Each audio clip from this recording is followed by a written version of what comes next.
Thank you, Father, for the day. Thank you, Rechelle, for being here. Thank you, audience, for being here. Unbelievable that we get to have these beautiful conversations and conversations that, for you listeners, are so important to have. Today, we get to share with the very creative, Mhm. and the way she creates is through her Unabashed You podcast. She does this through teaching. We're going to talk a little bit today about uh, something she just led recently. She does this through conversations. Her spiritual gift, which I so relate to, is as an encourager. Mhm. And I'm covered in chills, which happens to me when I have these conversations. I mean, I can't get over it. And please be careful if you're driving. If you're not driving, try to turn off all the sounds and the noises and take a nice deep breath and settle and allow your mind to be opened. And maybe you will hear a little bit of your story as Rechelle. And I'm going to try to pronounce her name correctly. Rechelle Conde-Nau. There you go. You got it. You got it. Carol, thank you so much. What a pleasure it is to be here. I really believe that taking time to have conversations, Zoom, face to face, however, it doesn't, I think that's one of the good things that come out of COVID was the fact that we now have this kind of technology, but just how sacred conversations are, taking that time to look at somebody in the eye and talk and question and visit and share and experience together. It's the best. It is the absolute best. And I'm so thrilled that you and I get to have more than one conversation. I Yes. would love for you to share with the audience about the instructional process, a very simple process that you were working with some of your clients and kind of, if I heard this correctly, kind of tracing God through stories. Yes. Yes. I having experienced this myself firsthand through the promise of Romans 8:28, for we know that God causes all things to work for good to those who love him and to those who are called according to his purpose. I recognize that at one of the hardest times of my life as a promise, and I knew it was for me, as it is for anybody else who loves him and believes. And that is when in utero, I was pregnant at the time, and the son my husband and I created together, was had a heart defect and that he was not expected to live past birth. That became a time of open-handedness, surrender to God. Like, oh my gosh, okay, okay, well, okay, okay. Tears, all the things, but still okay. And he did end up living for 3 months. During that time, we cherished it. Obviously, it was a very difficult time because he had a lot of medical needs. However, what happened after was the thing that was so remarkable because of the promise of Romans 8:28.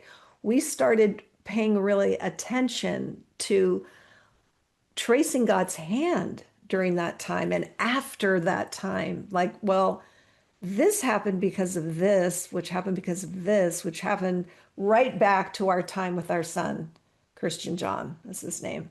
And Mm. I had the opportunity recently to present at a women's one-day conference, and it was tracing the hand of God. That was sort of my specialty, so to speak, tracing his hand during the hard parts, which I had done myself, and a talk prepared for another event where I actually created a poster. Not that I'm, it was a physical manifestation of what we had noticed in it.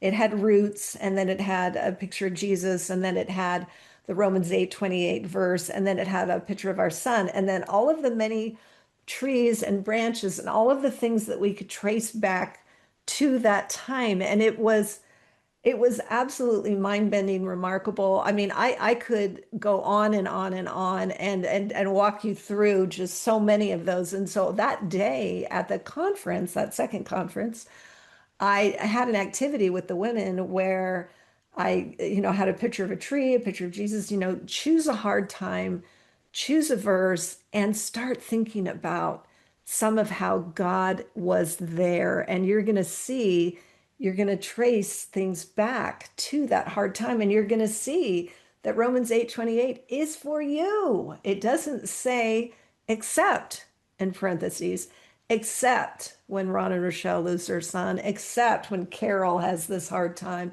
except when I go through this hard thing. No, it doesn't say that. It says all, and only God can say all and mean it. Mm. Well, we could really just stop talking right now. However, I don't want to, and I know the audience wants to continue to hear more of your sharing. And that is, first of all, so often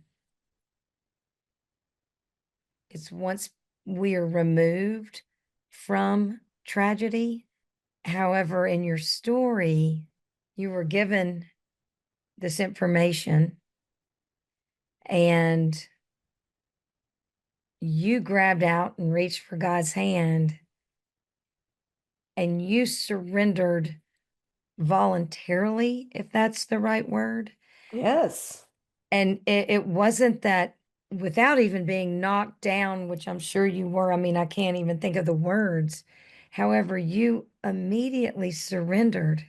I did. And my husband did too. And that doesn't always happen. And Mm-mm. it's not that God couldn't have handled if I had been mad at him or all of the many reactions we can have as humans. I can't really fully explain why that was our shared response, but it was. It simply was. That does not mean there weren't tears. That does not mean there wasn't pain and frustration and all those things. But I knew that God was in that. I knew He was in that, and I trusted Him. So the surrender was full and complete, but I still had to go through that very hard experience. And I would never have volunteered for that, by the way. I Oh, would never have said, "Oh, okay, I'll do that." But he was there and he did cause so many good things. I mean, amongst our children, all kinds of incredible things happen due to that time. And it just, I mean, if I, it just goes on and on and on and on. And that's one of the reasons that I want to encourage people, women in particular, to really be able to trace the hand of God, to see that He really was there during that hard thing. And I think we talked about this a little bit when you were on Unabashed You, and that sort of the difference between allowing and causing. And I don't believe God to cause those hard, painful things, but I think He allows it. It's not like it's a surprise. It wasn't a surprise to Him that this baby was going to have a heart defect. It wasn't a surprise to Him that he was not going to live. That's not a surprise, but he still showed up. He still was there. He did allow it, but that goes back to the surrender and the trust. And there's this most incredible quote. I wish I had it memorized, but it's by Alan Redpath. And it talks about if God has allowed this thing to come into my life, it must be for a greater good. And so I will rest in that. And I'll have to share it with you because I oh, don't have it memorized, but it is so powerful. It is so powerful. And it just the way he wrote it. And I did not do it super great justice, but you get the gist of it was it's not a surprise. God knew, He allowed it, and He knew He would do all this good things after that because of that. that takes me to, of course, Jesus in the garden. And he said, take this cup, but not my will, your will. Hmm. And if this is your will, allow it to be to your glory. And of course, I'm Please forgive me, those of you that know the exact words. I'm sorry, I'm not No, reading no, this. no, no, no, no. However, it is so much we don't understand. Yes. Yes. And that's, to me, the rug analogy is the best analogy, or an embroidery or tapestry. God sees the top side, which is the beauty and the pattern and the design and the colors and everything that is just exquisite. And then can only see the underside, which are the knots and gosh, that Mm. doesn't make sense. And what does that even mean? To me, that's the best analogy I've ever heard that helps me trust and helps me surrender. I've never heard that before, and I love it. And I will share that. And of course, tell people that you have shared that with us. That is really what a great way to think about it. We can Yes. only see the underside with all the tough parts and the knots. Yeah. Wow. You were sharing that in this conference, in this workshop that you were leading, happened to be all women, I believe. Yes. You were leading them and helping them to remember and to think back and to see God throughout their story, maybe through a tragedy. Yes. And it was this very simple process. And one of the ladies, if I remember this correctly, felt like she could not do it because she wasn't creative. She actually said, I'm not creative. And I just had that moment of, oh my goodness, the things we tell ourselves, I just, that moment has really impacted me. And I've written about it some. And it's that whole idea that it's about the expression and it's about the process of a thing. It's not about that final product, although the final thing might be incredible and amazing, but it's the act of doing. And, as God created, he created and he saw that it was good. And I can only imagine that he enjoyed the process of creating.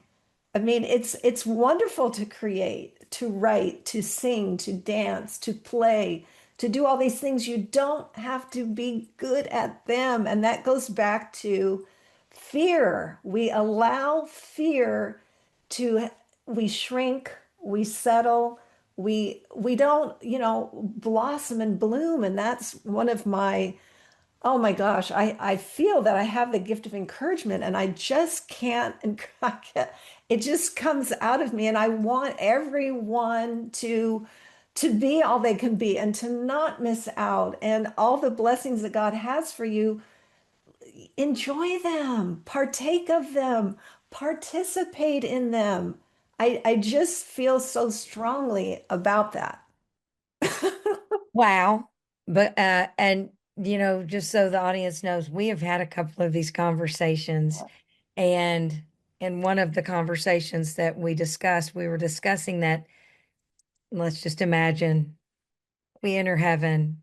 We're walking with Peter through some things. We're saying, what in the world, or what's that room full of gifts? Peter said, oh, goodness, those were the ones you decided not to open. Yes. I have And goosebumps. I I do have too, goosebumps. Oh because my gosh.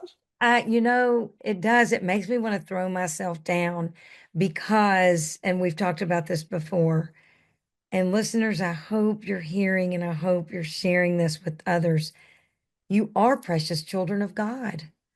And your story's important, you are important, and you are so loved. And there Mhm. are all these gifts, which is why, and I'm thrilled to announce that Rochelle's going to be with us on our surrender movement as we go along. And if we could begin the practice of surrender the fear. Let's just say for this precious child of God who said, I'm not creative enough to do a sketch of a tree finding God in her story. Isn't that incredible? Let's all soak that in. Well, and here's another point I want to make, and that is, so we shrink, we settle because we're afraid and we're afraid of what other people think. But if you really take a moment You have zero control about what Oh, other people think. Zero, zero. So you're trying to be concerned about what they think, or, oh gosh, how am I coming out? Am I okay? Is this okay? Am I doing this okay? You don't have that control anyway. You don't have that control. So that's the first thing you need to release is that you even have control of what other people think. And then what about what God thinks? How God sees you? If you understand that, then you want to be all you can be because you are a loved child of God. so to talk about that, just to everybody, let's think about this. Number one, the control that any of us ever think we have is an illusion of control. Period. Mhm. It's an illusion. It's an illusion. It's an illusion. So it seems to me that maybe we consider surrendering that. And I'm also going to go back to this is a practice. Surrender is a practice. Yes. The more we practice this, the faster we'll remember to surrender it, Yes. whatever it is, in this case, control. But the next point that Rechelle is drawing for us, she's drawn it out. This isn't, our walk here is not about our walk as human beings. We're helping each other along the walk, same purpose. But the point is our walk with God. As Mhm. Rechelle said, what about what he thinks? They're his gifts that Yeah. he's given to us, whether it's as an encourager or whatever that spiritual gift is. We have not only an opportunity,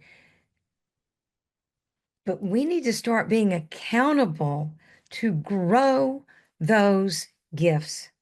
We have a responsibility and really a sacred obligation, I would say, to share what you've been given. And it's the whole light under the bushel or whatever the Jesus says about that.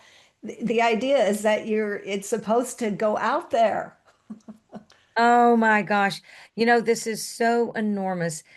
And I'm sure the audience is wondering, as am I, that this precious child of God that you were talking to or that she shared, I'm not creative, was she able to get past what she thought of her drawing? She did participate. She did participate. And I'm hopeful and prayerful that that became a catalyst for a shift because we were made to create whatever that might look like, and it doesn't matter what someone else thinks of what you create. That's, and I'm not just talking about the arts. I'm talking about you. Maybe you rock a spreadsheet and you love spreadsheets, and that's your thing. That's great. That's you are creating. You are making something that is you are putting out there, and we all have those gifts, and we need to. I think it's important, and I'm not sure we spend enough time identifying the things that God has gifted us with, Mm. and then how do I take what God has given me and how do I share it? What's my part? We can't all be the toe or the head or what Paul says, all the body parts. We need the whole body. We need the whole Mhm. body. Okay, I love this. And because of the limited amount of time, I'd like to ask a question. And Sure. that is, what would be a suggestion that you have for all the listeners in order to pinpoint even one of their God-given gifts? I think we don't recognize them sometimes. You How know, do they get started looking for how God? you get the way I think the easiest and best way now that we have the technology we have, you don't even necessarily have to go buy a book on spiritual gifts. There are online assessments that are free. And a couple years ago, we did a whole series on exploring more of you, which was we were wanting to encourage the listeners to who are you? Do you know who you are? Do you know kind of your bends towards this or that, and how impactful and empowering it is to recognize those things about you. And by the way, not just your strengths, but like, oh, I'm kind of wired toward resentment. I don't really like that about myself, but okay. Okay, I'm going to identify that, and I'm going to work with that and move forward in that. Or perfectionism. Oh my gosh, Oh that's my so God. true. Okay, but now I can relax. I can, now that I know that, I can work with that and recognize it. You have to recognize the thing to do anything about it. 100%. So, okay, audience, online tools, search gifts of the spirit, go through the assessments, free, accessible. Yes. Let's just do it. And again, how much I love this audience. Send in your questions, send in your ideas, send in your comments, and let's continue these wonderful conversations. And as we are all called to do, help one another. Someone had said, we're in this wonderful Bible study of 35 to 40 different churches. The reason I love it so much, actually, I love to be curious. Mhm. The one of the suggestions was ask your best friends, ask Mm. your friends, what do they believe your gifts are? Oh, that's good. Isn't that fun? Ask your significant other. And another thing that Rechelle said so beautifully, oh gosh, perfectionism. We also need to know those things. That's okay because God also tells us he works really, really well in our weaknesses. Yes. You know, it's a beautiful thing. I like to think of it as my challenge. I'm There you go. challenged by perfectionism. Yes, I love that. Okay, and I'm just sick about it. I know we're going to say so long for now. for now. And I know the audience will be excited to hear our next conversation, and hopefully they will give some questions they want us to talk about. I would love it. I And would in love the it. Bring it. meantime, Rechelle, I'm going to go back to the part of your story that you opened with. Mm. And I believe Christian John Yep. is that precious child in heaven above. And I want to thank you for sharing that with us. Hmm. And as you and I have spoken about before, so often people find God in what they have surrendered and what they have prayed for if they understand the answer. Mm. And what I want to share with you and with the audience is let's really take to heart what Rechelle has shared with us here. She walked with God, knew he was walking with her, suffering with her, and all the things. And it's such what a gift that you would share that story with us. And I want to thank you for that. Well, and it's my gift to share, and I want it to be a touch point for other people that they could also trace the hand of God and recognize how he's always on the move. He's always working. It's beautiful. It's so beautiful. And audience, as you know, we're so grateful. You're a precious child of God. You matter, your story matters, and God loves you. And thank you, Father. Thank Thank you, you, Carol. Rochelle. Thank you, Carol.